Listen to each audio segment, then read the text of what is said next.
Okay, so this question is a very typical question where you are asked to differentiate, and then we're going to integrate backwards with a definite integral.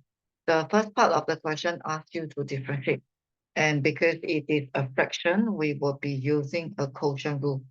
So when you are using quotient rule, the numerator is u, the denominator is v. So you can do your mini differentiation and take notes. Quotient rule is the one that always you can have a sign error easily. So you start off with v, the denominator, and do a du dx minus v u dv dx. So somehow, if let's say your quotient rule didn't start with v, you start with u, then you will end up with a sign error in your quotient rule. Okay, so do take note of your quotient rule. So the first part will be v du dx. So that's what I gotten here.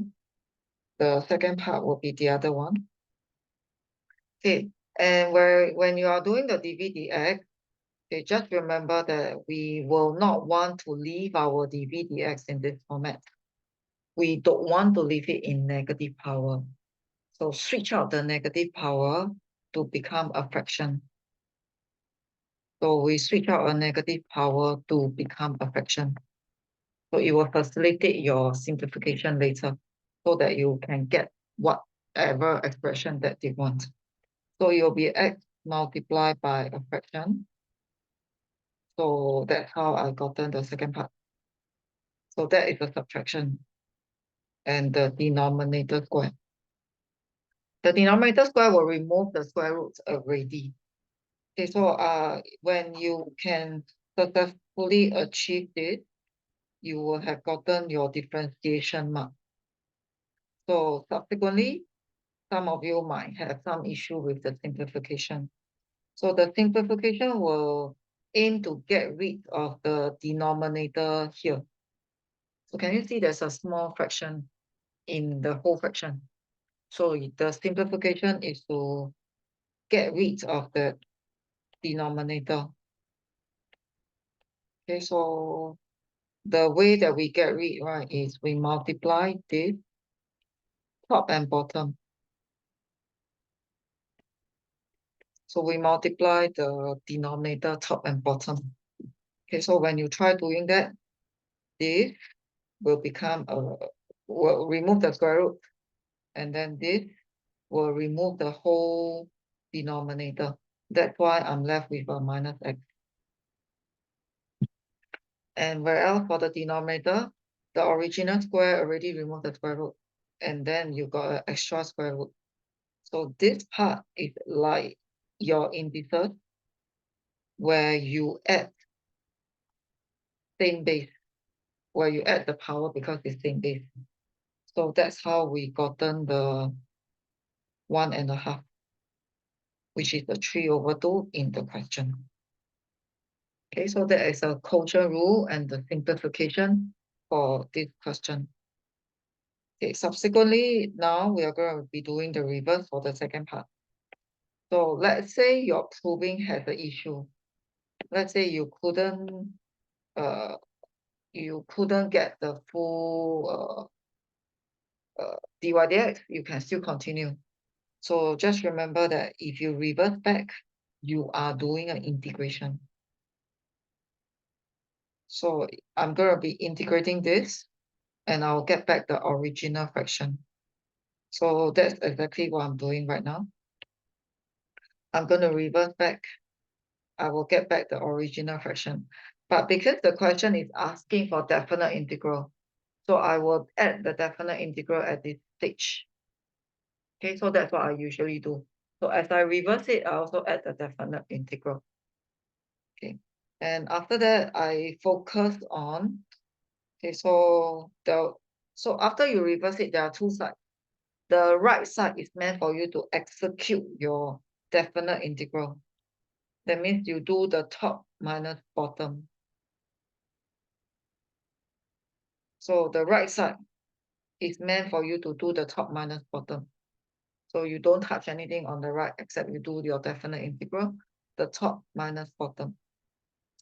Whereas on the left side, the critical thing on the left side is to see that you can actually split into two integral. It is actually to see that you can split into two integral with the same denominator. So it's something like x over this and 1 over this. So I split into the two definite integral. The one that the question one is one of them. So this is what the question one. So on the left side, you should be able to see that you can split into two, and you are interested in this part.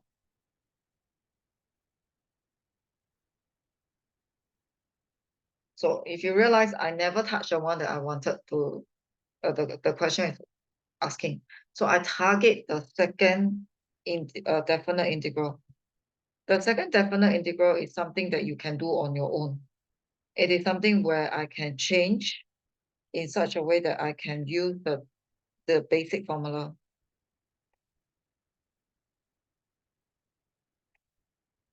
So in this case, you will return a power, divide by a new power with A. So the second integral, definite integral, is something that I can do on my own. So I execute the formula. Okay, and before I do the definite integral, the top minus bottom, I will try to simplify first. So I will try to simplify first. So this one will have become a negative number, a negative one. This will have become a fraction. So this will have become a fraction 1 over 2x plus 1/2. And that's why it becomes the square root. And the negative number becomes here.